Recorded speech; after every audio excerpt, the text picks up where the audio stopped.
Legend has it, in the woods near a camp for a group of ambiguously labeled children, roams a man with prosthetics that change every other time you see him. If you say his name above a whisper, he'll come for you. His name is Madman. He didn't mean it, Mars! He's young and foolish. He doesn't know what he's doing. Stay where you are. We mean you no harm. Let's hope that stopped him in time.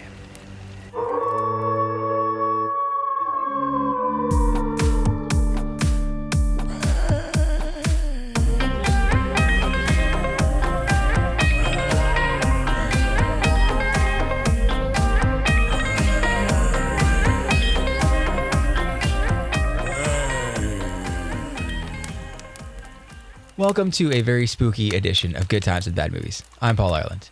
Joining me as always is my lovely and talented co-host, 200 degrees, that's why they call him Mr. Fahrenheit, Tim Morrison. How are you, buddy? I'm good. How are you, Paul? Jacked up, Tim. You know why? Because today we're talking about one of my favorite scary movies. One of my favorite bad scary movies, I should say. Today we're talking about 1982's Madman from Jensen Farley Pictures. And I'm sure probably most people don't know about this movie. So if you haven't ever seen it, it's about basically one night at a summer camp for youths. A cocky preteen calls out the name of a serial killer, Madman Mars, and that's about it. You could say that if you've seen Friday the 13th, then you know what this movie's about. Yeah. So that's actually that's funny you say that, because I was watching something online with the director, and he was saying that basically Friday the 13th came out. They were looking for ideas to make a movie and get into the business, and they thought, let's make a horror movie. Lots of people making horror movies. So they kind of decided to put something together that was basically along the lines of Friday the 13th. And I guess they were trying to shoot it for a relatively low budget, kind of like Halloween. And what they got was neither Halloween nor Friday the 13th. But it was something else. It's its own unique idea. It's Madman. It's this guy, Madman Mars. Spelled with a Z, M-A-R-Z. Yeah.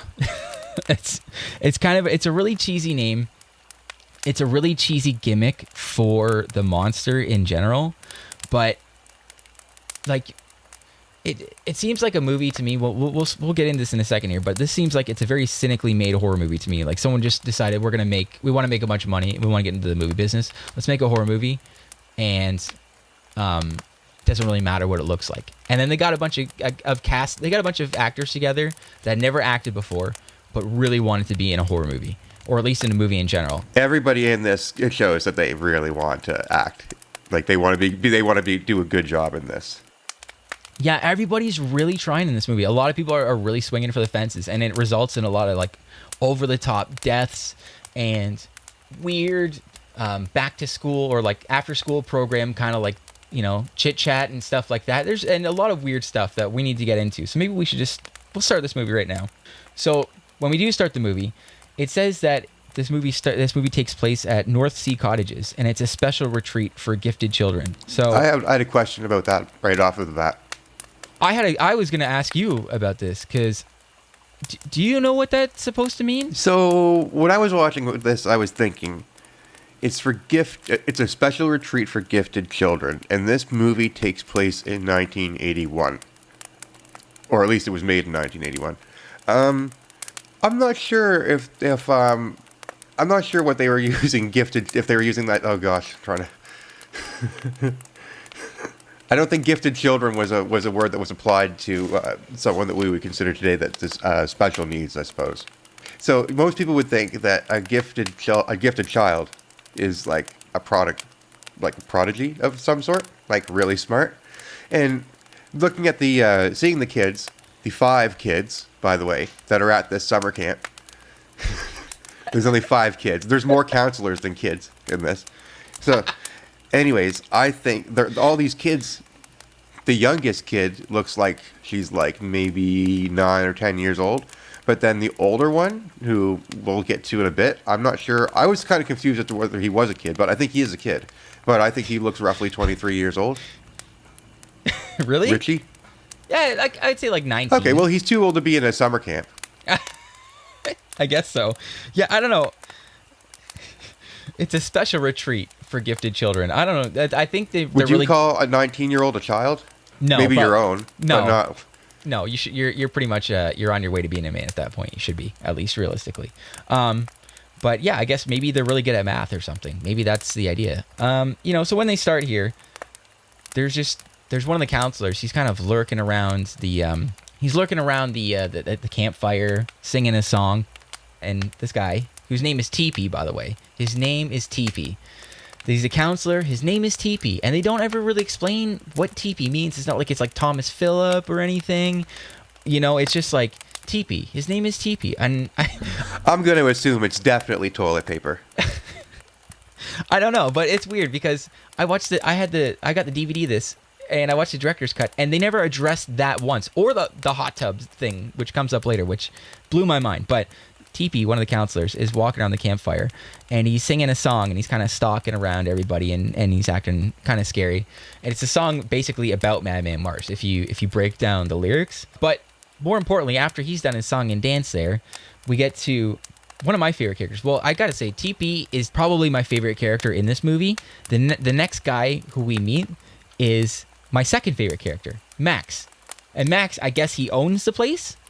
I don't really know. I think he's the owner of this place, right? I felt like he was like the chief counselor. Like he's the one that, yeah, he probably owns the place or is like the boss of the counselors. Like he's the head honcho. Yeah, well, Max looks like he's probably in his 50s. The guy who plays this guy, he's really into acting. I really like this. His acting is weird because it's like, I don't know, it's like he read the dialogue but didn't really say it aloud, and then he's just saying it for the first time in this movie because he's got weird pauses and inflections on when he says stuff, and I thought it was really interesting. He almost has a little bit of a Captain Kirk vibe to him. Yeah, it really feels like you're watching someone give you like an after-school special speech or something. That's what I feel like every time he talks in this movie, and it's hilarious. Max tells us the legend of Madman Mars, which is basically that there's a farmer who went crazy one night for no apparent reason, went around his house, murdered his entire family, went to the tavern in town and put his axe up, and it was all covered in blood, and the townsfolk realized what happened, and they took him out back, and they hung him, and they also slashed his face with an axe too, and the next day his body wasn't there anymore, and so the legend goes that if he shows up in the night, well, you know what, Max is going to inform us a little bit on what happens if you meet Madman. All I do know is that on certain nights when the moon is full, he's out there stalking in the woods, searching for people so he can chop their heads off with an axe. I like that. Chop their head off, ... with an axe. Yeah, it's really funny. Like his delivery, it's really weird. Like I love it. And Max tells us this little thing and tells us not to say his name above a whisper, and he'll chop our heads off with an axe. This sort of incites Richie now. This young guy, Richie. He's a 19-year-old kid, gifted child. I guess so. Yeah, he's maybe 19. He's supposed to be gifted. He's supposed to be 15, but he looks 19. He honestly looks like Fred Savage. Yeah. In like the Wonder Years. Kind of, So if you're listening to this, if you could just picture Fred Savage in your head, but like 19, and this not as good of an actor. That's right. And what happens is after Max tells him like, look, don't say this guy's name above a whisper, Richie goes, you know what? Screw this, and he stands up and he grabs a rock and he throws it through this house, which is apparently only 20 feet, maybe 40 feet behind the campfire they're at, and it's apparently Madman Mars's house. Yeah, and he screams at him, "Hey, Madman Mars, come and get me." Max goes, "Oh, Richie, now you've done it." And so this whole thing happens, and as soon as they're about to leave, Max asks them all, "And what will happen if you say his name?" And everyone goes, "Madman Mars will chop our heads off." He goes, "That's right." Yeah, it seemed weird that they all knew that. Like it was like the punchline to like an Andrew Dice Clay joke or something. Yeah, he just told them not to say his name out loud. Yeah. And then they all said it. Yeah, like well, I mean, I guess at that point Richie had already thrown a rock through his window, so maybe it didn't matter. He's already incited it. This is another great thing that happens in this movie. It's just like the writing in this, it's really bad. Like there's no other way to explain this, They try to make give you this impression that there's these relationships going on with these characters that they've had. At the end of at the end of the campfire, TP and Betsy, his girlfriend Betsy, she looks like Shelley Duvall a little bit. She's got that Shelley Duvall look. She does look a lot like Shelley Duvall. Yeah, from The Shining. It's like a very weird. It's a very. I shouldn't say. It's a very unique look. We'll say that this woman has. It's a very Shelley Duvall-esque look. If you can just infer what you want out of that. But that's TP's girlfriend, this Shelley Duvall Jr. And she her name is Betsy. And her and TP are having a bit of a fight because it seems like TP doesn't want the relationship to end after they, everyone goes home for their break or whatever. Yeah, he kind of, they're sort of implied because he says, come on, give me your number. So apparently they have like a summer thing because he's afraid that she's never going to talk to him again once they leave the city.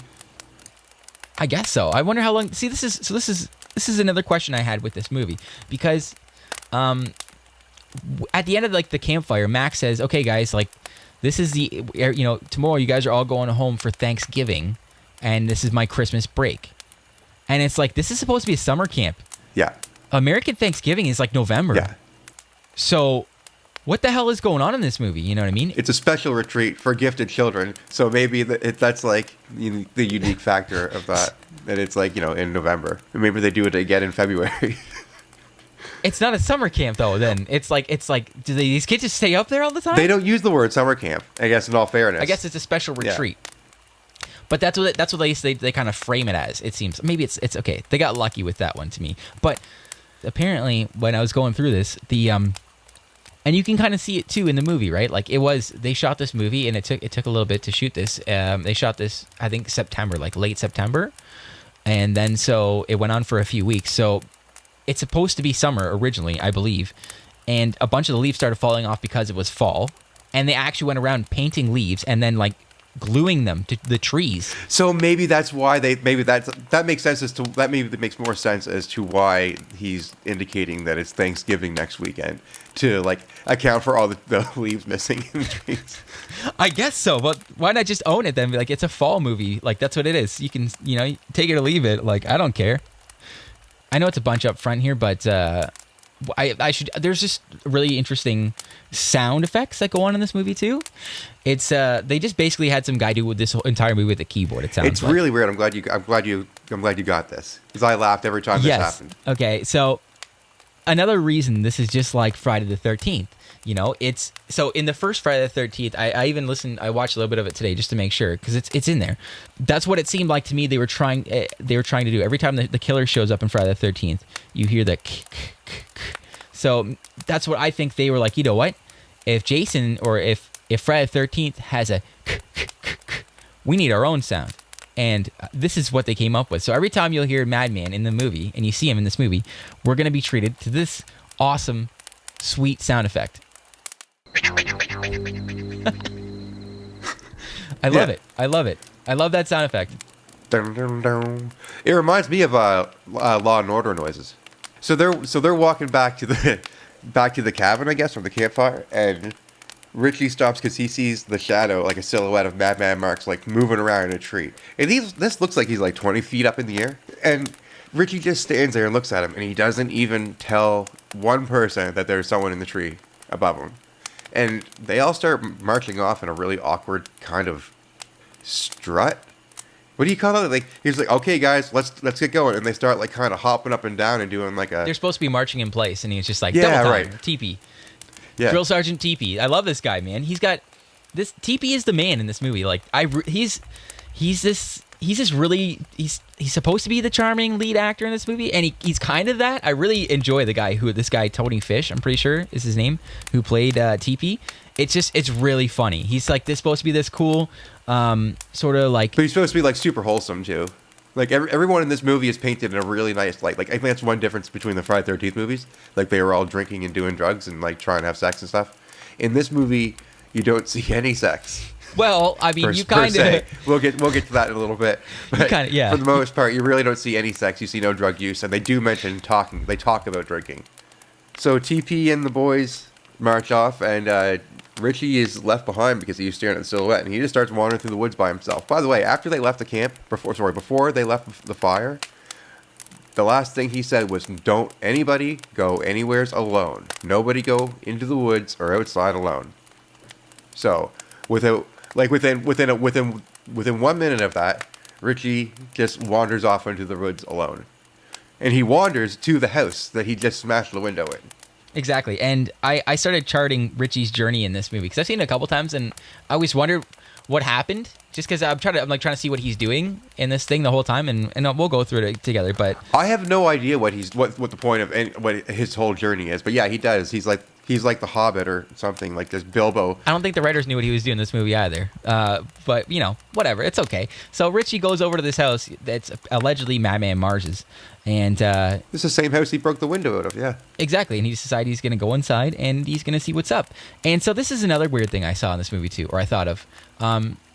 Because we get a shot of this prosthetic hand. It's this hand of Madman Mars, and he's lighting a candle, and I want to talk about I want to talk about the look of his hand, because this hand looks like a monster, like a giant lizard hand. Yeah, he's supposed to be an old farmer. Maybe he's just a big guy, but they have these weird. This weird look to this guy in this movie. It's interesting. It's very, very strange. You don't see his face a whole lot.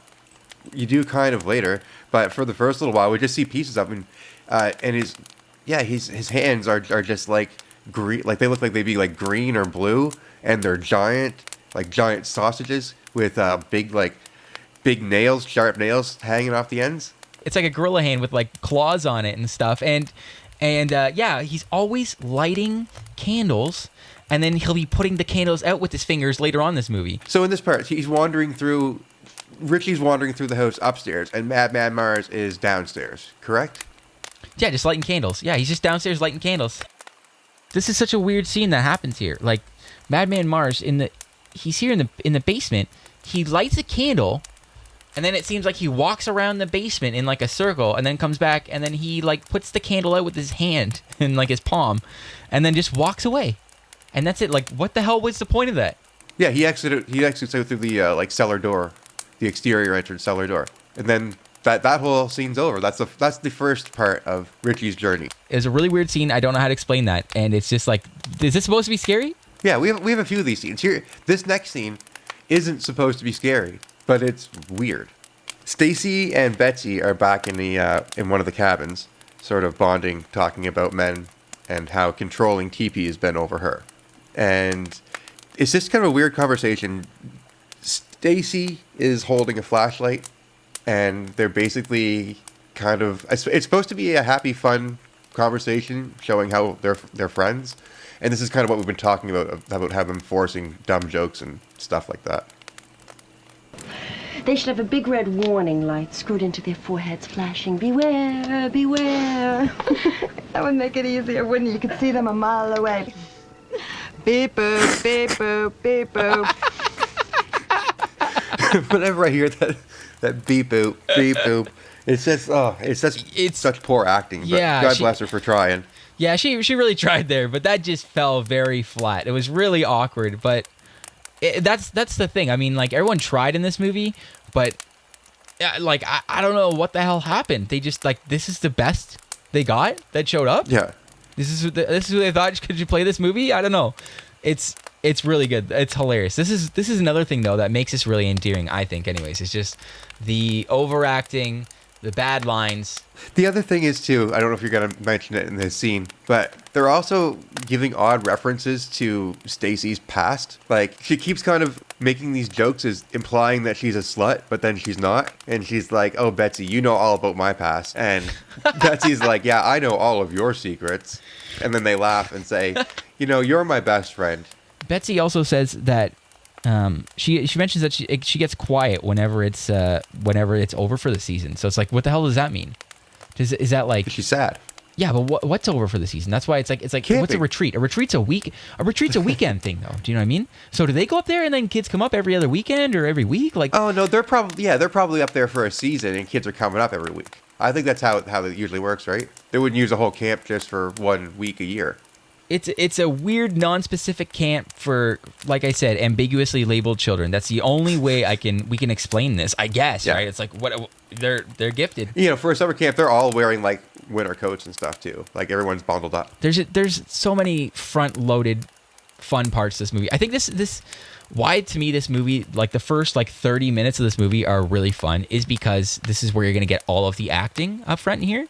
You're gonna get all of the silly dialogue and things that they thought were gonna be good story, and this would actually maybe make you feel some sort of sympathy for the characters, or you'd have fun and go along with them. You would be engaged by these people. We get another scene here where TP is now trying to pull an axe out of a tree stump, and it's like, and he looks at Max and he's like, "Hey man, you got 100? It's still $100, right? If someone pulls this out." And he's like, "Yeah, go for it." TP's just standing there trying so hard to pull this thing out, and even though there's $100 on the line, he's like, "Max, get over here, help me out." Max is like, all right, I'll help you out. I don't know if it was like, if he just figured it wouldn't matter if, like, because he's just like, "You're not getting it out of there. Like, I'm not giving you $100 if you do get it. If I help you get it out, It's like, and who put this axe in there anyways? I assume Max put it there. Well, did he though? Because it's stuck in there. So if he can't do it and Max can't do it, Well, we know there's only one person that can get that axe out. Madman Mars.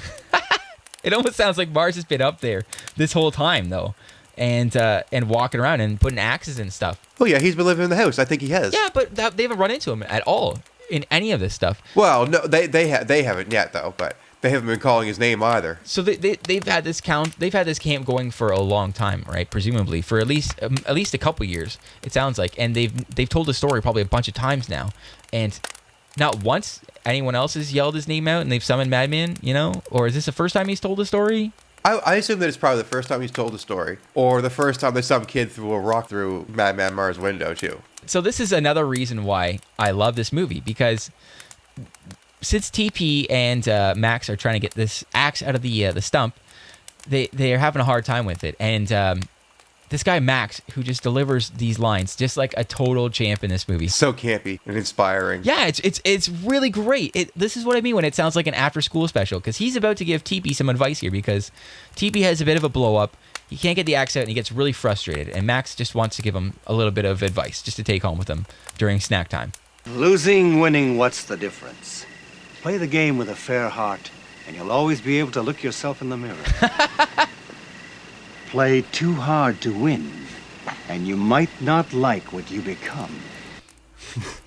I love when he says that last line, that play too hard to win. And while he's delivering this dialogue, he's just kind of roaming around behind TP. And then when he gets to that line, that play too hard, he gets really close to TP and just like starts looking at him in a very, it's really sexy. It's weird. It's hilarious too, though. And just the advice I get, to play with a fair heart, TP. It really sounds like a line out of Walker, Texas Ranger. Like I can hear Chuck Norris giving that, like saying that entire rant. So after this whole thing happens, there's just a quick throwaway scene you see to this little, I guess he's a cook, that he comes out. His name is Dippy, by the way. I call him Chubby Jesus. That's a good way to describe him. No. His name is Dippy, though. In the thing, they call him Dippy. His name is Dippy. There's a man in this movie. I thought it was Zippy.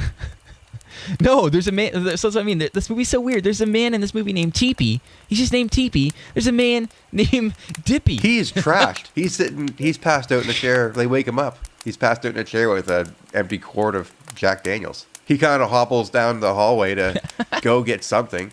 He opens the door to a closet and flicks on the light, and Madman Mars is staying there and slashes his throat. Yeah, and so our first guy is unfortunately gone in this movie. And there's a weird noise that he makes too in this. It's like a "Arr!" Okay, yeah. So Madman Mars doesn't talk at all. He sounds like someone has marbles in his mouth. To me, it sounds like someone who's experiencing some indigestion or something like that. They have a sore stomach. They're like, "Arr!" Like, what's wrong with you? You're like, "Oh, I ate too much." Like that's what he sounds like to me in this movie. But he's going, "Arr!" Dippy's dead. Dippy, unfortunately, is gone. He is muerto. Dippy done died. That's it. Dippy gone. Dippy done died, and I don't care. So this next part is really quick. I find it hilarious. So we go to the kids' cabin, and they're talking amongst themselves that Richie's been missing.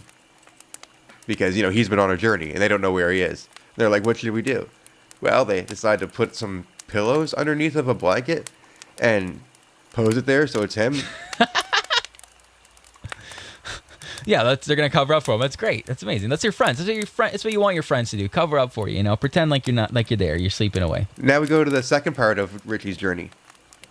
Yes, that's right. And Richie is still in the Madman Mars house. Yeah, he's in the attic.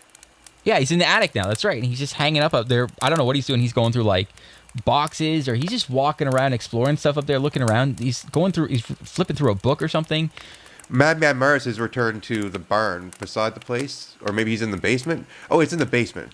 He's gone to the basement, presumably with Dippy's body down there. He blows out a candle again. Why? It's just so weird. This whole movie, they keep doing shots with the candles in the hands. Like, why do you need to keep doing the handles in the cans and lighting? Just stop it. Just stop it. After he puts the candle out, he exits through the cellar door and runs off. And as he's running off, Richie is looking out the window from up in the attic, I presume, and just sees like Madman Mars hobbling off into the woods, and he has no reaction whatsoever. He just slowly walks away. Now we're gonna cut back to some more amazing acting from the counselors and Max. Before he leaves, he just wanted to say a word of thanks for the year and how he feels like they've improved everyone's life, and they're doing a great job, a bang up job, as far as counselors in this maybe not summer camp kind of thing. And so he mentions, okay, I'm out now, guys. Now for real, I'm actually gonna leave. This is what I'm actually gonna leave. And he just kind of tells everybody where he's going and what he's up to tonight. All right, I'm going into town to pick up the shutters from Sonny's and play some cards. He's so serious. He's serious and sincere, very convincing. I'm going to get the shutters and play some cards. And then right at the very end of that, he says that he's leaving. And then after that, TP, again, being the man, stands up and apologizes to everybody in this really weird, awkward way. Like, it's this weird line where he's just like, oh, my actions were inappropriate, and they will not happen again, guys. That's it. I'm so sorry, deeply sorry if I offended anybody here. Yeah. So this next scene coming up, this is like the entire reason I wanted to do this movie, because every time I think of this movie, I think of this scene coming up here. What we're about to experience here, folks, is a I guess it's we'll call it a love scene in this horror movie. It's very awkward and weird. TV and Betsy are about to make up in the hot tub. So I'm going to set the stage with a little bit of sexy music, and Tim's going to take us through this very sensual hot tub scene.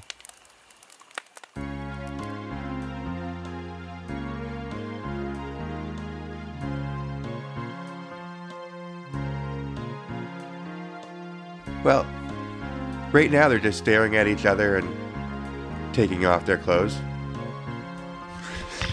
You see them take off their jewelry. You see them take off their belt. We see that TP has a belt buckle that says TP. It says TP on it. It's amazing. Yeah. I love this belt buckle. I want this. Then we see him take the belt buckle off and throw his shirt on the floor.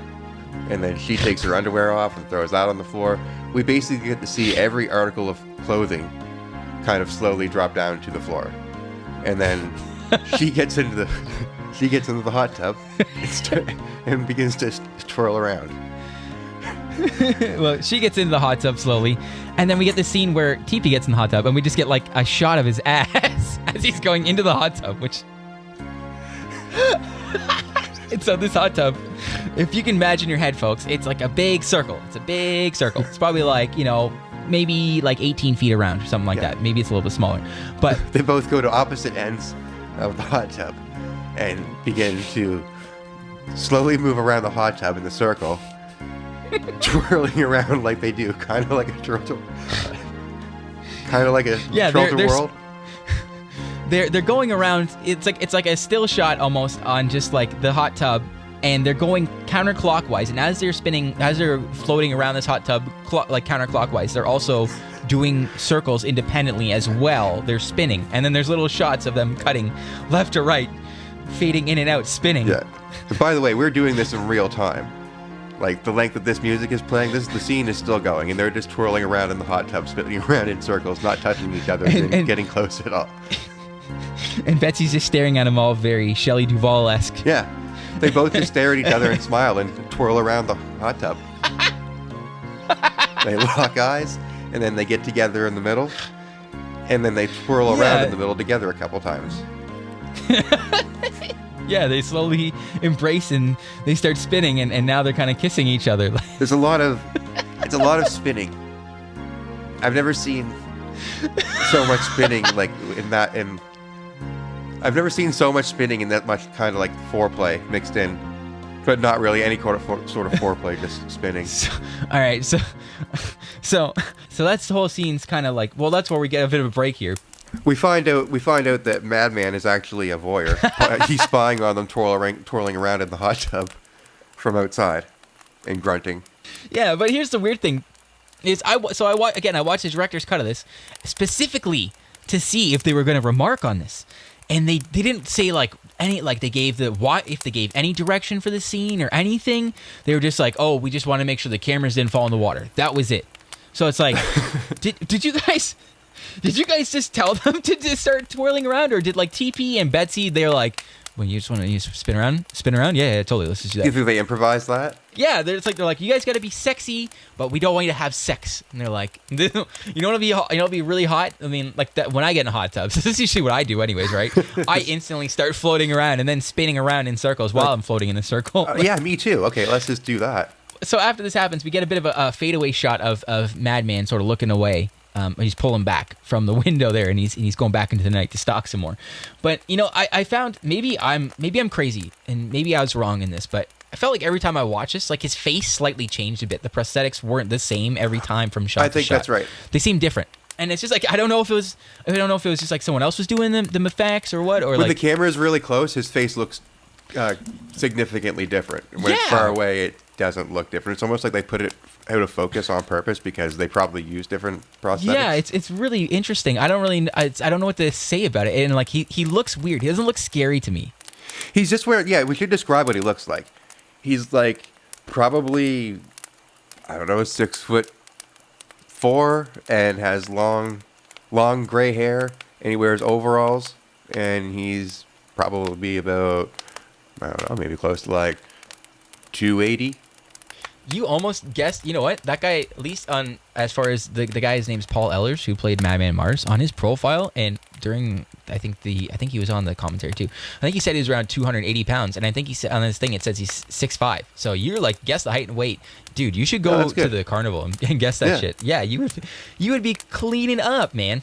Like that was almost spot on. Yeah. That's great. That's good. Yes, it's a very tall, imposing figure with very weird prosthetics on his face. And if you saw this guy, I don't know. And he can't talk. Yeah, he just, like I don't know if it's not really scary to me. It's more like I'm just like, this is really silly. No, there's nothing scary about that. No, it's different.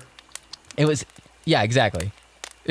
Different is a good way to describe it. I don't know how to explain that. But anyways, after this fantastic love scene happens and he goes away back into the night again, Richie's just walking through the woods now. And this is pretty much where Richie's going to be. So we're about 28 minutes into this movie, and Richie is just going to be in the woods from now till pretty much 20 minutes left in this movie. Just random clips of him walking in the woods. This is where the walking for me really, I started to notice how much fucking walking there is in this movie, where they're just walking and looking and walking and looking, and it goes on for like 5 minutes for each character. They each get a chance to walk around for half the movie.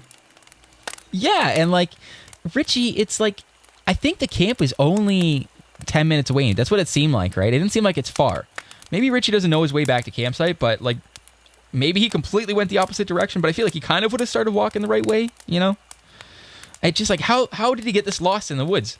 The next scene, we have 4 of the counselors laying on the floor. I don't know if they're implying that they're high, but they seem to be just having this philosophical conversation, kind of asking each other questions. And we get this like top view down of all of them, and their heads are all like, their heads are all pressed together. And it's like, yeah, it's like one person sitting one way, the other person sitting the other way, and their heads are like almost intertwined. Yeah, and I'm wondering like who's looking after the kids. Anyways, they're laying on the floor pondering life, and suddenly Dave decides to go on this rant where he gets progressively more scary I guess. He's pondering himself, and he's still talking like philosophical. And I think they were like intending for him to sound really smart, but it really, half the stuff he was saying doesn't make any sense. And he's basically saying, you know, how can you ever be sure what's in my mind? Because you're not in my mind, and if I'm not in your mind, and you can't get in mine, how do we ever know for sure? Just kind of rambling and circling like that. And hauls out a knife at the very end of it, and just like yells a death out. He said, you know, you all be put to death, and jumps at them, and then they all roll around and hug each other on the floor and giggle. It seems really odd. What is that? It seems a really odd thing to do. These counselors are all like, I would say probably close to 30 years old. It just seems like an odd thing to do. One guy looks like John Oates from Hall & Oates. Yeah, he does. Like in a Michael Jackson Thriller or Eddie Murphy Delirious jumpsuit. Yeah. and they're all just like having. I've never ever done anything like this. Remotely closest with my friends. And they're having a good old romp on the floor, and the scene's over. That whole thing had no bearing on the movie whatsoever. But it's like who's taking care of the kids? Yeah. You know? Meanwhile, Richie still is like wandering around the desert. He's just walking around lost, clueless, doesn't know what's going on. Eventually, we get back to the camp, and TP, I don't know, for some reason, has just decided to go check for somebody. He's actually decided to do his job as a counselor. And he realizes Richie isn't there. And so he's just like, well, okay, shoot. He's been missing for a while, apparently. TP is the second person to break the rule of not going anywhere alone. Yes, which is unfortunate. And TP's going to go off in the woods and look for Richie, because Richie's just wandering around. But you know what? Yeah, Richie's wandering around out there, but that's... We'll get back to that. But TP tells Betsy, hey, hang out. If I'm not back in like 20 minutes, you know, send somebody to come look for me. I'll be back.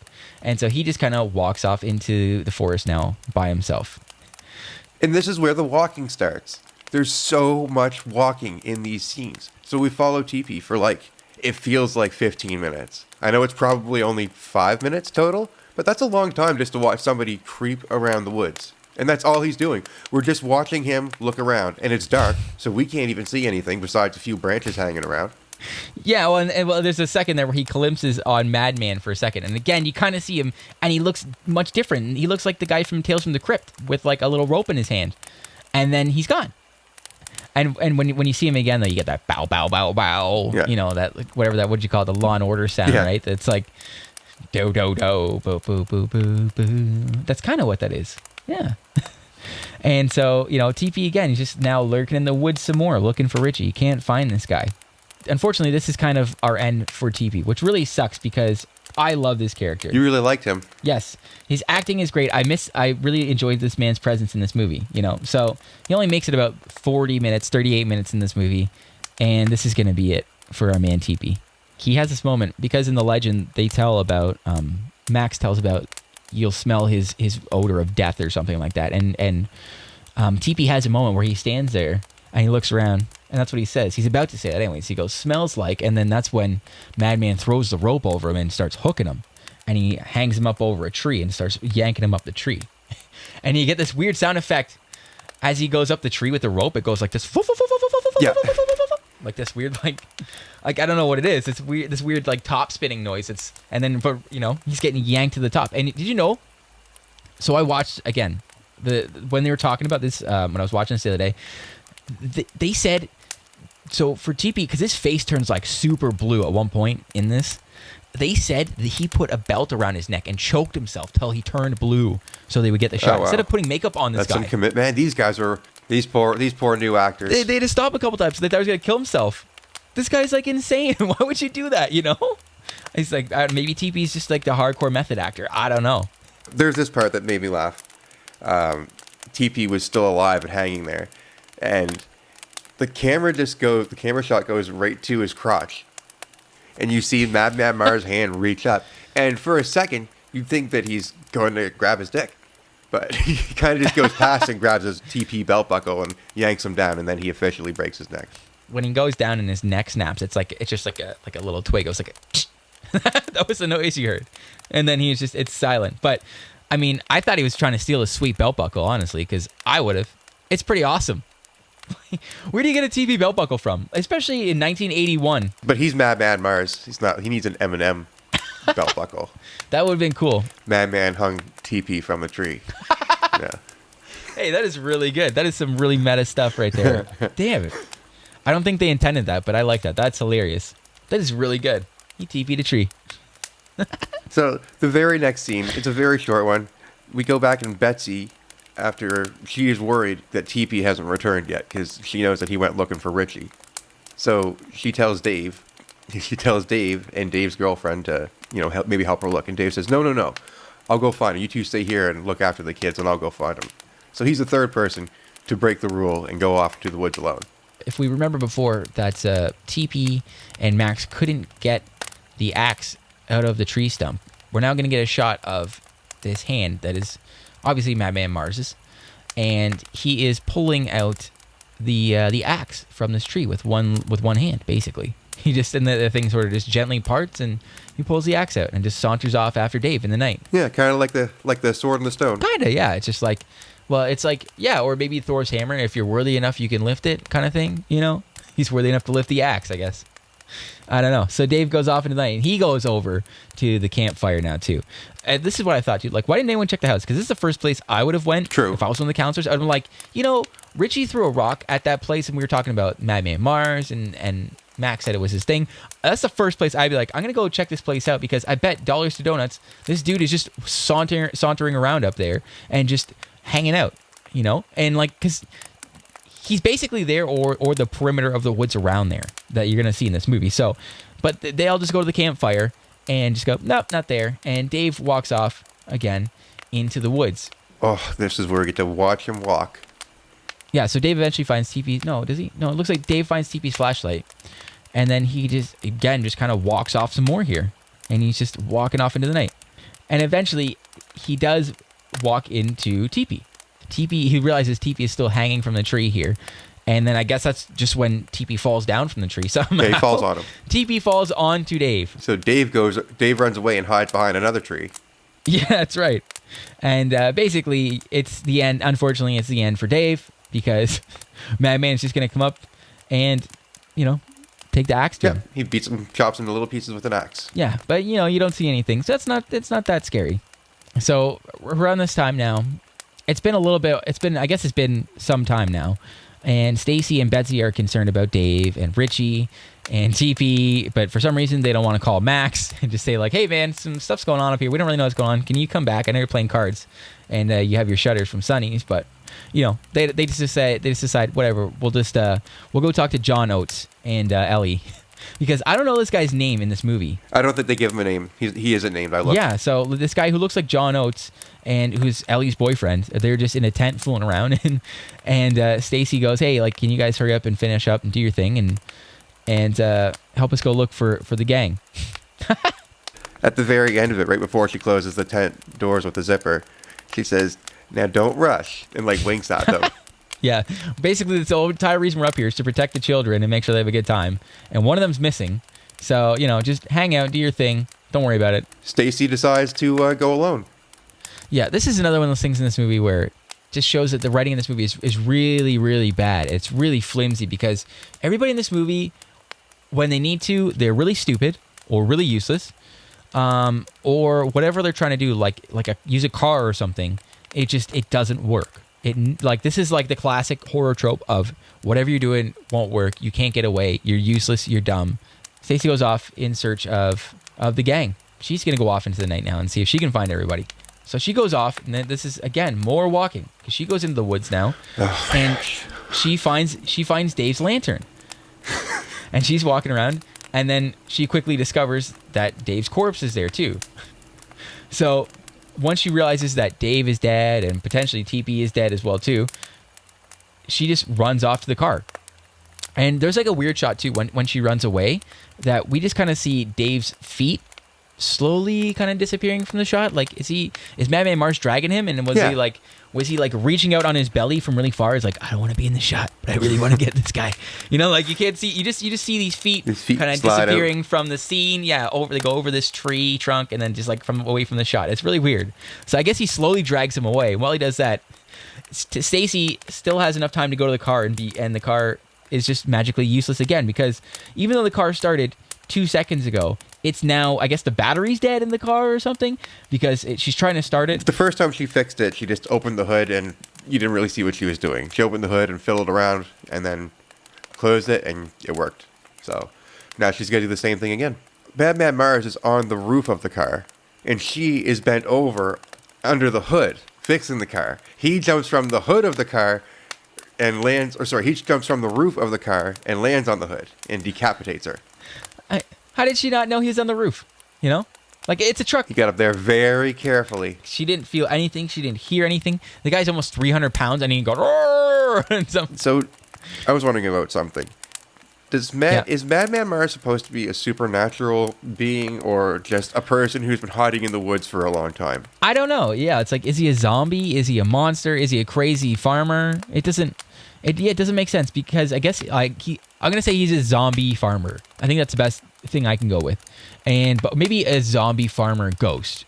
So when you say something, you know, like you bring him back, kind of like Candyman or something like that. I don't know. Because I felt like I did get a little bit of a teleportation vibes every now and then here, like some of the places like earlier when he was hiding in the closet. Like, was he like tiptoeing through the house and like hid in the closet and waited for the first person to open the door he's just gonna kill? I don't know. It's like, yeah, he's like this super dainty, light-footed guy. Maybe he does ballet. Like we saw him run tiptoeing away into the night there. I haven't watched a lot of ballet ever, but I don't think I've seen any like 280-ish pound ballet dancers. I'm not saying that they can't. I just haven't seen it myself, so I'd be curious to find out.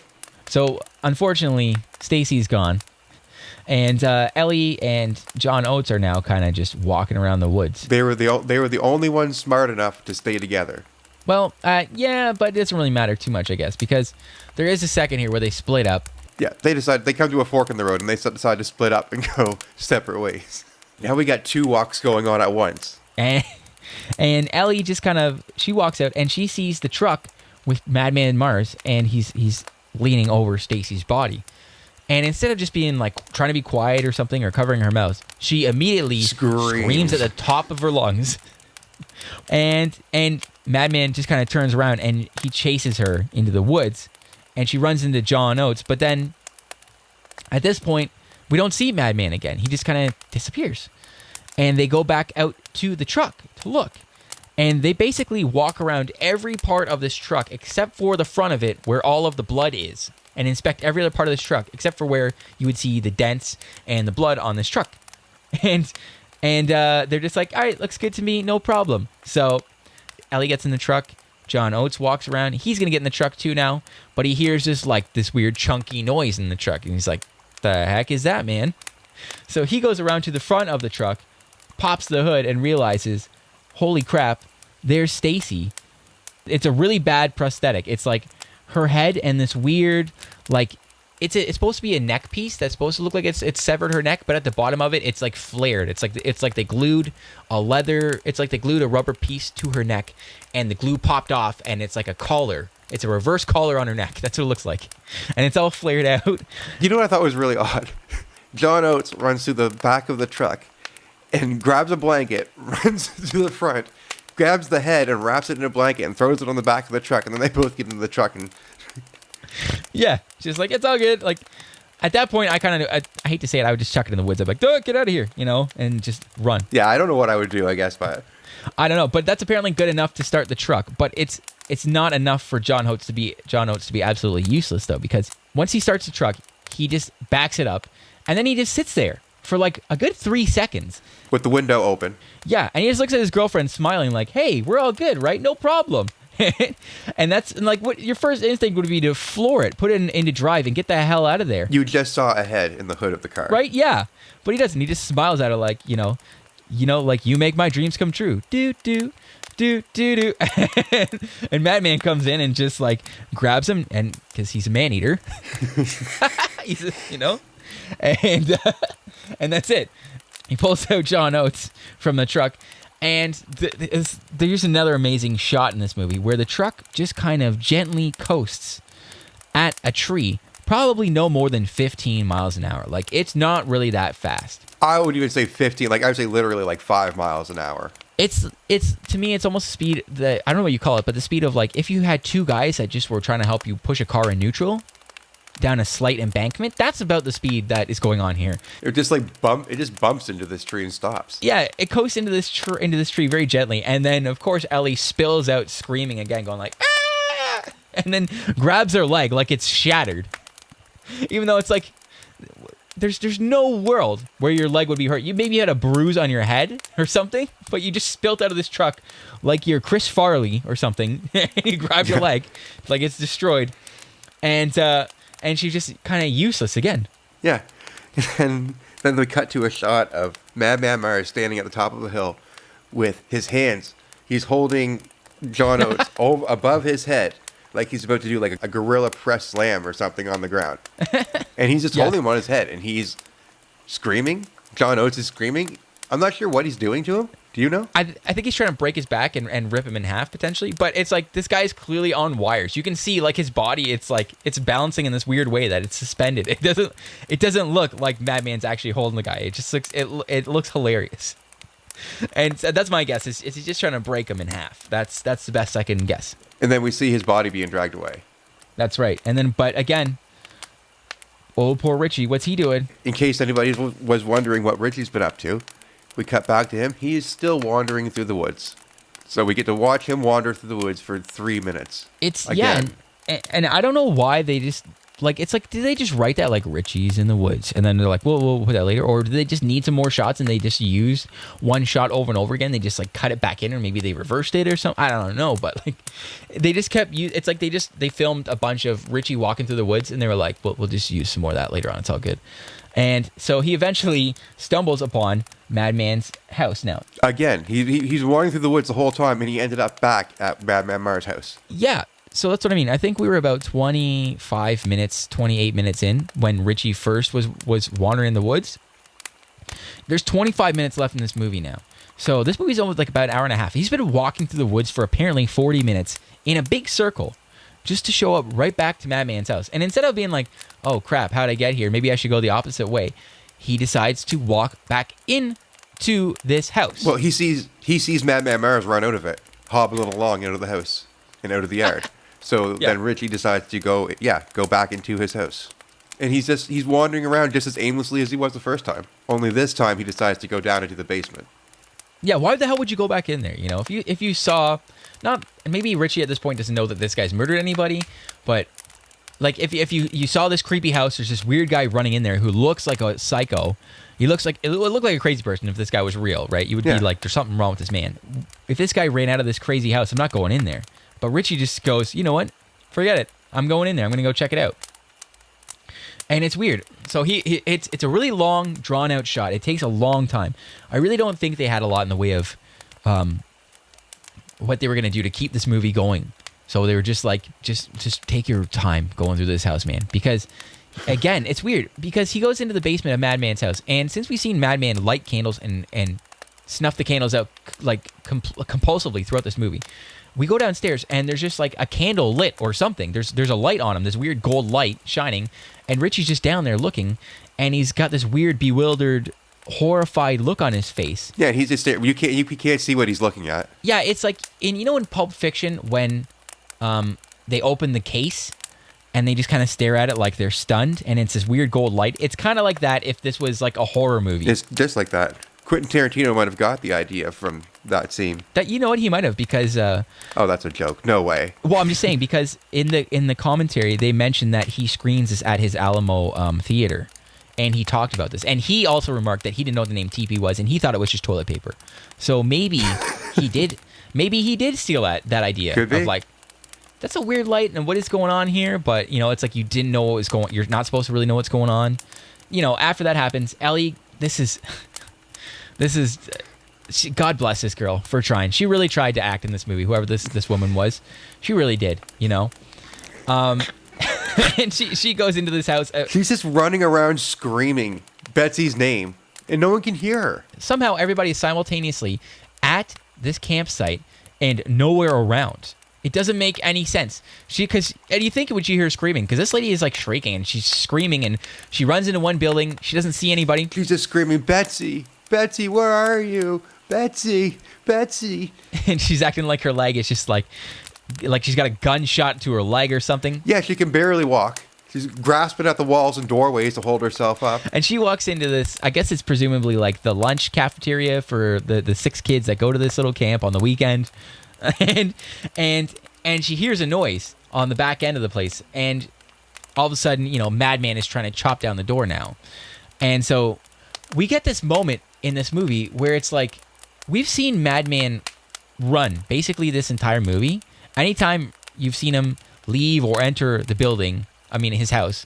Anytime you've ever seen Madman leave or enter his house, he's just like not sprinting, but he's doing a good little jog, So now, as he busts into this kitchen, he is like slowly shuffling, like he's got a broken leg too, and he's kind of going, "Rrr, rrr," and Ellie, he's tired. Yeah, exactly. He's really sleepy, and because he's had a big night of killing counselors and stuff, and Ellie is like, she, instead of continuing to run away, she turns the corner, opens this fridge, and she decides to... That's the best part. Yeah. She empties the contents of the fridge onto the floor. Like, all of the food, all of the shelving, all of everything. She throws it out on the floor. The whole while. She's been screaming. She's just screaming the whole time. Yeah, and Madman is slowly shuffling down the hallway going, "Arr, arr, arr," and she just closes the door to the fridge and sits in there and still going, like not like putting a hand on her mouth, trying to be quiet or calm or anything. You know what was weird? He couldn't find her for a few moments. You could hear him shuffling around, and I'm thinking like everything that should be in the refrigerator is on the floor in front of the refrigerator. Yes, all signs point to the fridge. Everything is on the floor, and you hear when you hear him, it sounds like he's going through the contents of the kitchen himself, like all of the cupboards, all of the drawers. He's pulling stuff out, and stuff is flying over the floor. It sounds like, but he does not think to check the human-sized container that's standing right in front of him with all the contents that are spilt onto the floor, even though 3 seconds before that, you saw this counselor go around the corner. So, he finally can't find her, and she just decides to escape. Yeah, I guess Madman was just like, he's like, I'm gonna have some fun with this one. And he's like, "Arr, arr," he's like tapping the desk around it, like, "I'm gonna get you, I can't find you." Maybe it's like, when you play hide and seek with like your 5-year-old nephew or something, you're like, I don't know where he is, where are you? And like, you see the kid's feet sticking out from the curtains. You're like, I can't find him. Oh boy. Maybe that's what he was doing. He was having some fun with this, Maybe Madman's a lighthearted maniac. There's a weird part here. So as she's walking, she kind of just like walks over to a doorway and just stares for a moment, and then suddenly there's an axe in front of her. But she doesn't hit in the face. This is important. She only gets hit around like the collarbone area of her. So she's not dead yet. She might make it. It's really weird because to me, I thought there was a door on the other side of the kitchen where she was, and instead of like even trying to go out a window or something on that side, she literally walks back the way that she saw Madman bust in. You know what I mean? So if there's only one way in or out, the guy's around there. Why are you going through that door? I don't know. And when she gets hit with the axe, it's this like stunned, horrified look on her face, and it's like super over the top. Slowly falls to the floor. Yeah, and it's like she's paralyzed and she's just shaking and kind of like falls back and at a camera. And it's amazing. It's over the top. Like the blood in this too remind me of like an 80s Italian horror movie. It's like really over the top, like Dario Argento, like really, really red, really bright weird. Red. Yeah, it's like paint red is what it looks like, Betsy peeks into the window where Nellie was just hit with the axe and sees just Nellie's legs laying on the floor. At that point, she decides to go and phone Max. Yeah, it's weird. So like 3 people have now disappeared besides Ellie. 4 people have just gone off into the night, plus a kid, right?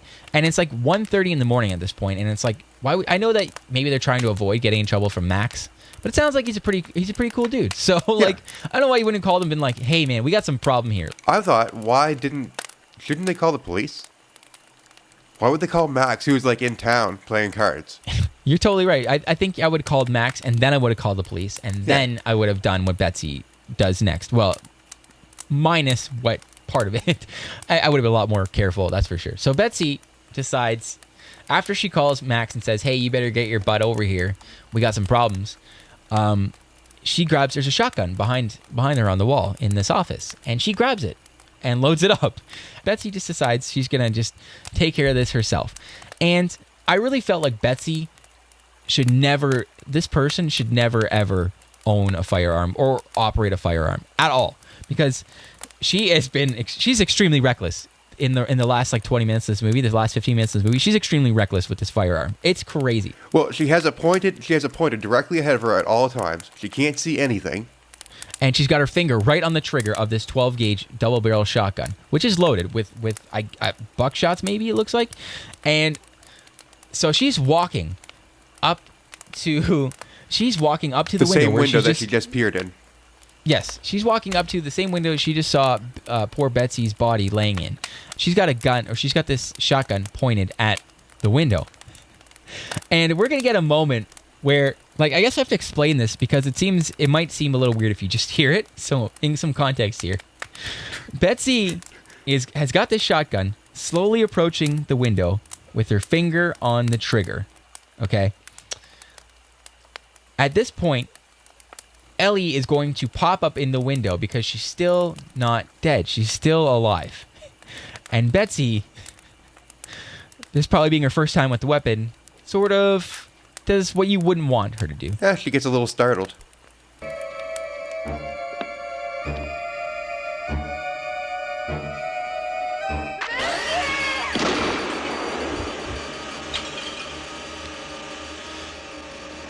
Ellie. Wake everybody up! So in case you couldn't understand what was going on there, she just shot Ellie right in the face. As soon as she popped up in the window, she went, "Betsy," and screamed up in the window like, "Oh my God, you're here to save me." She just blows her away. Yeah. Just blows her away, and then the force of the shotgun repels Betsy to the ground here. And she gets up and doesn't even think to check on her friend she just shot in the face with the shotgun. She turns around and one of the kids peeks out from the cabin and she goes, "Wake everybody up." And then she just walks away. That's it. Some friend you are. You just basically murdered this girl. She just shot her friend in the face with the shotgun, point blank, and didn't even do like a peek over the window to be like, "Oh." Yeah, so the first thing she does is get all of the kids out of the camp and puts them in a bus. That's the safest thing to do right now. After she just shot her friend in the face. Yeah, not called 911, not call the police, nothing. Just, I'm going to get the kids out of here. And then, so she loads the kids up on the school bus and she starts driving away. And there's another weird shot, again, of Madman Mars. And he's just like, he kind of runs across, or he jogs across in front of the bus, and instead of just like trying to run him over or drive away, she just stops and just kind of looks. Yeah, she slows down. Yeah, she comes to a slow stop, and then she just kind of like looks over to her right, and then there's Madman trying to get in the door. And instead of driving away, for some reason, like the car's battery or the school bus's battery is dead now because she's trying to start it and it's going like roar, roar, roar, roar, and it's not starting. And she's trying to hold back the door now from him getting in. And she's beating his hand with a baseball bat.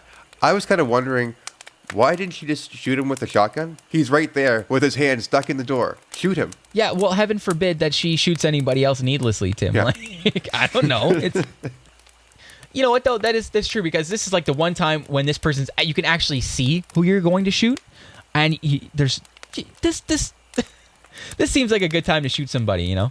After literally like a full minute of her beating his hand with a baseball bat, he finally gives up. So I love this choice too. So she decides at that point to give the keys of the bus to the oldest kid and leaves them and tells them to drive into town and get the police. Only now she decides to contact the police. They leave her and she goes off by herself now. She's the only person alive right now besides Richie. Yeah, the only adult that's around right now. You know what I mean? Like you would think if I was her, I'd be like, well, okay, Ellie's dead. It looked like she got attacked first.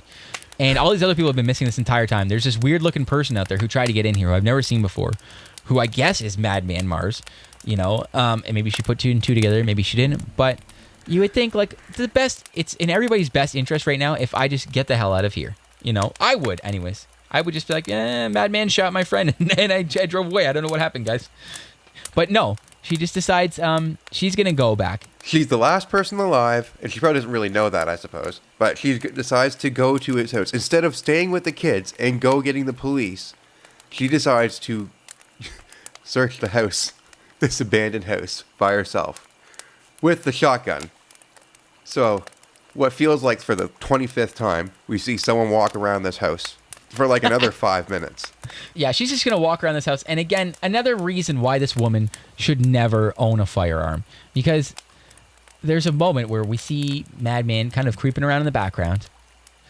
And she hears a noise and just, again, without any regard, just turns and fires. Just shoots at nothing. There is no one there. And she just heard noise, went, boom.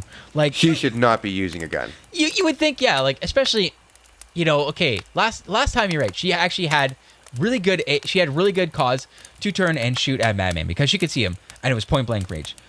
He was directly in front of her, and he was Yeah, trapped. this time she just hears a noise and turn around. Not like, okay, I just blew my friend away when they popped up. Maybe I should exercise a little bit of caution this time, and maybe you want to be, you could be alert, but maybe just don't put your finger on the trigger. She just turns around and just fires, and there's no one there. And then, out of nowhere, Madman kind of creeps up behind her, and he attacks her. And again, she's like super useless because she's trying to load this shotgun. She can't reload it. Yeah, she can't reload the shotgun, and instead of Madman just attacking her with the axe, he just kind of flimsily hits the shotgun out of her hand with the axe, and then he loses the axe too. And then he just does a very light, gentle sort of like, it's like a gentle paw at her face, and it tears her face open, I guess. And now he just drags her off into the basement. So he drags her through the house for a minute and a half, and she's just screaming the whole time. I felt really awkward when I had this on, like living in the apartment and just hearing her scream, because half this movie, by the way, has like no soundtrack, like no music behind it. So you just hear people screaming awkwardly, and Madman Mars going, ooh, ooh, ooh.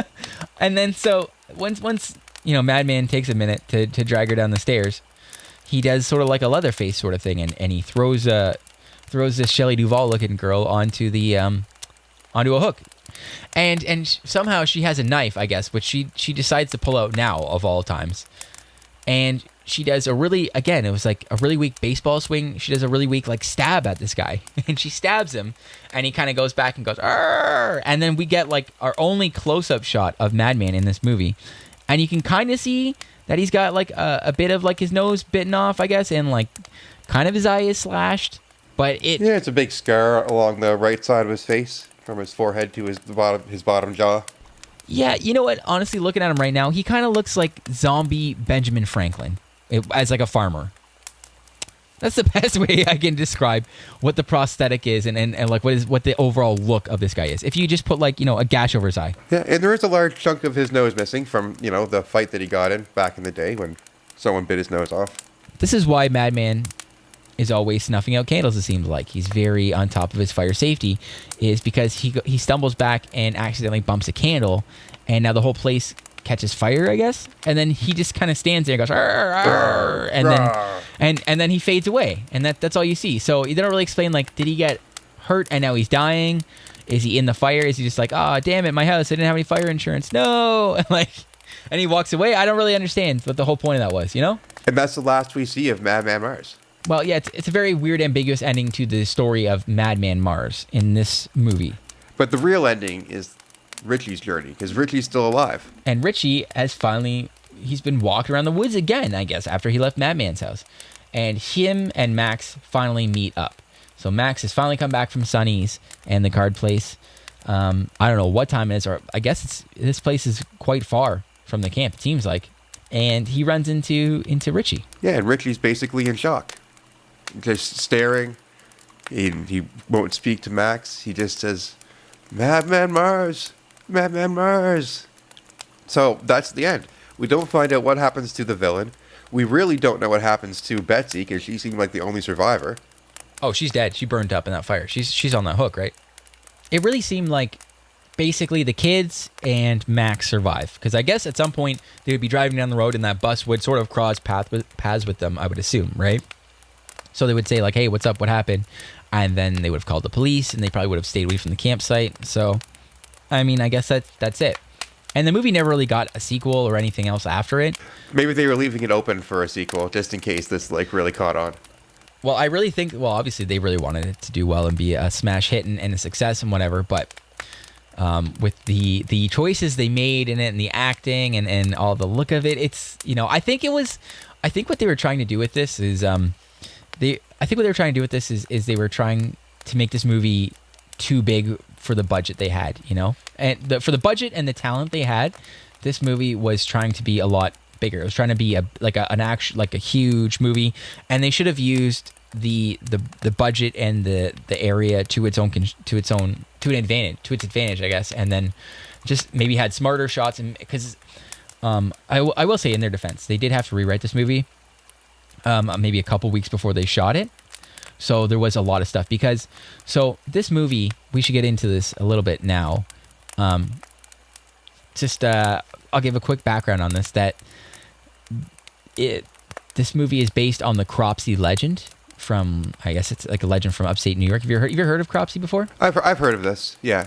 I've heard of other movies based on that, I'm sure. Yeah, I've heard of it before, and like I kind of started watching a movie on it before, and it didn't really seem that interesting. So I wasn't really sure what Cropsey is, so I kind of Googled some stuff, and one of the things that came up was it said Cropsey was the escaped mental patient who lived in the old abandoned Willowbrook mental institution, who would come out late at night and snatch children off the streets. Sometimes Cropsey had a hook for a hand, other times he wielded a bloody axe, but it didn't matter. Cropsey was always there, looking in the shadows, waiting to get them. So, that's what it sounds like. It's an old like urban legend, right? So basically, when these people were looking to do a movie in I think it was 1979, they said they were starting to do a movie. They were going to start production, or they were starting to write this movie. They were like, okay, what is cheap and easy to make that we can start our way and get into? And they thought, okay, let's make a horror movie. Exactly, which is what everyone does. Yeah, well, they're generally the cheaper kind of movies to make. Those and Hallmark movies. Yeah, I really don't like when people do that. I mean, sometimes you get really funny movies kind of like this, where they don't intend it to be that. They intend it to be this serious. We're not serious, but they intend it to be this movie that's like, okay, we'll just make a scary movie, blah, blah, blah, blah, blah, and people watch it. Yeah. And what you end up getting is like this really over-the-top, really bad, kind of terribly put-together horror movie. And, or sometimes you just get something that's just completely trash and it's really hard to watch. And so they decided that they were going to, what do we know? We know this Cropsey legend. Let's do this.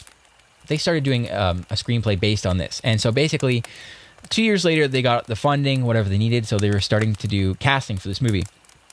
And when they told one of the stories that they told in the production was, or the director's cut was, that when they were doing the casting, one of the women auditioning said that, her boyfriend was in a movie that was filming at that moment, like immediately at that point, that was basically the same plot as what she was auditioning for. Oh, okay. So they went, oh crap. So basically they were able to get in touch with the people that were doing this other movie, which was The Burning. Do you know that one? The Burning? I don't think so, no. It's a horror movie from like 1982, and it's a caretaker at a campground, and I think he was horribly burnt or something, and he attacks people. It's like, if you've ever seen the there's like the movie poster with like the guy's got like hedge clippers, and it's like this like crazy looking hair, and like you just see like sort of like a silhouette of a face, and it's got hedge clippers up in the air like they're gonna like cut or like stab down. It's called The Burning. Okay. So that's what was filming at the time, is this movie. And so they basically got in touch with them and went, oh shit, okay, well, these guys are doing this. This is like the exact same thing. We can't have a movie that comes out, maybe 6 months later that's going to be basically the same thing. Yeah. Yeah. So they had to rewrite a bunch of stuff. So that's why I think maybe some of this got changed. I could see that, but they should have halted production for a little bit. I'm surprised that that's I wonder what was similar, because this is so close to Friday the 13th. Yeah, they totally both are. I think it's the same idea of like kids and counselors at a camp. That is the same idea as well. But the idea of that it was like somebody, I think it was supposed to be a caretaker and they were injured or something, like something bad happened to them and they're taking revenge on people. It's the Cropsey story. I think that's what it was supposed to be. Something like that. That's kind of what Madman is, right? Because if you listen to it, it's somebody who's got an axe. He roams the woods, you know what I mean? That kind of thing. So I guess it was probably more closer to the Cropsey mythos originally, and then they probably had to change a bunch of stuff and then maybe invent Madman Mars. It also kind of reminded me of the Headless Horseman. I mean, Madman Mars wasn't headless himself, but just the emphasis on going around and chopping people's heads off. You know, the first part of this movie, I think, is the best part of this movie, honestly, because that's where you get all the funny acting that's really campy, you know, and just sort of goofy. Well, there's so much less walking in the beginning. Like the beginning, you have everybody kind of is around each other, and when their dialogue is funny, just because it's really silly writing, so it's fun to watch in that way. But then the movie takes a turn where it's just like so much walking. You're just watching people walk through dark forests, and they don't even find anything. Well, you know, there was apparently supposed to be another scene where I think Betsy was going to be walking through the woods, and then she was going to almost shoot Richie. She was going to run into Richie and almost shoot him.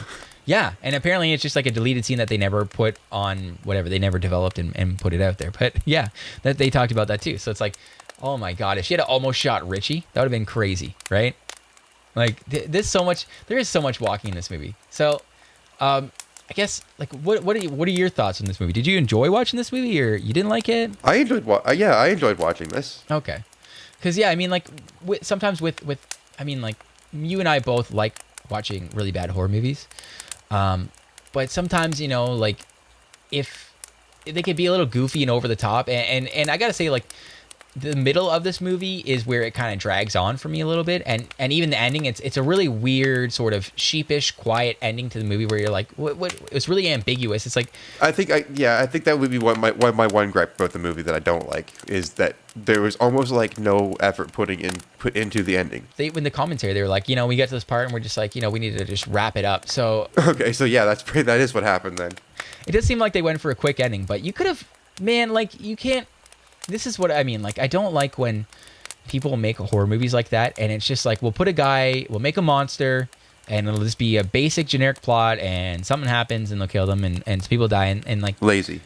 Yeah, it's lazy writing, and I really think it's disrespectful to horror fans. You know what I mean? Like, I know people watch it, and it's like a whole genre in itself is bad horror movies, and I know that people just like even purposely make them, you know, like purposely make bad horror movies, but it's like. When you just try to cash in any genre, when you're just trying to cash in on a craze and you just make a movie like that, you're guaranteed to have some sort of failure, or it's at least nothing that's going to be super endearing to people. I mean, like I guess in a way it is sort of because it's a cult hit. The only redeeming aspect about this is that it's bad. Yeah, exactly. It's so bad that it's good. It's like The Room, right? It's one of those movies that's like. There's just like really bad acting in it, and it's goofy. The script is really bad. Yeah, and it's maybe they tried, maybe they did try, but I feel like a lot of the actors tried. I think that they. No, I definitely think the actors. I feel like the actors were acting their asses off.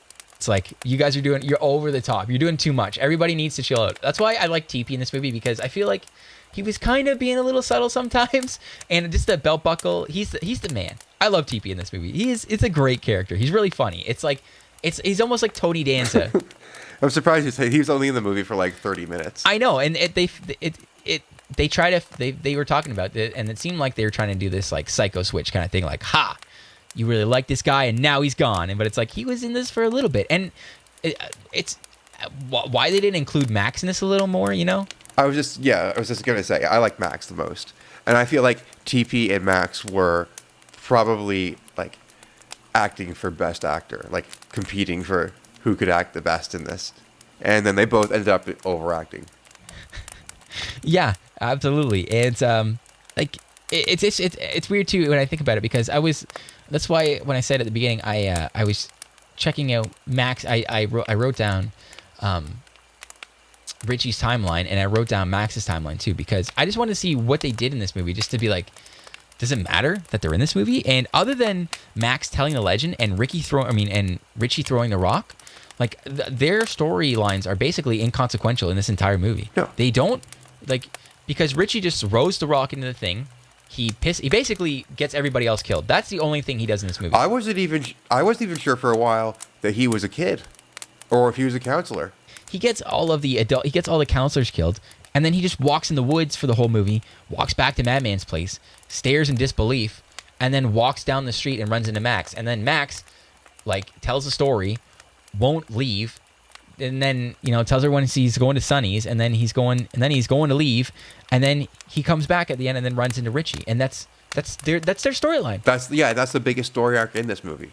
Everybody else just dies. At least in like Friday the 13th, like, you know, the killer, like Pamela Voorhees in the original one, she's killed. You know, they stop her at the end of it, and then you think that the girl's getting away, and she like passes out in the boat, and it's all good, and then you see Jason. That's a decent ending compared to what we got, where he's just like, "Arr!" This was a nothing ending.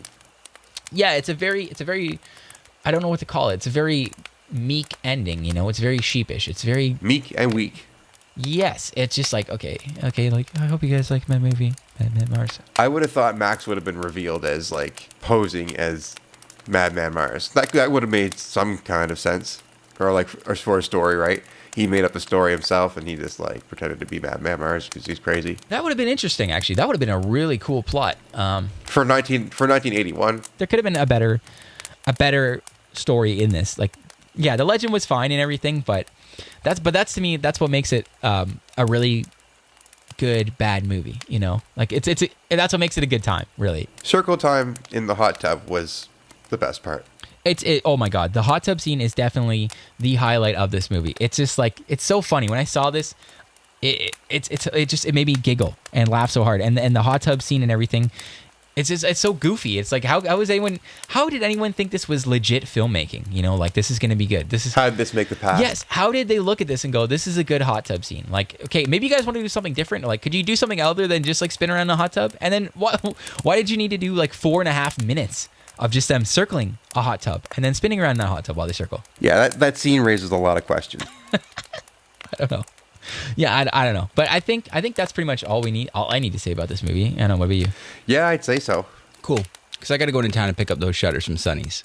And play some cards.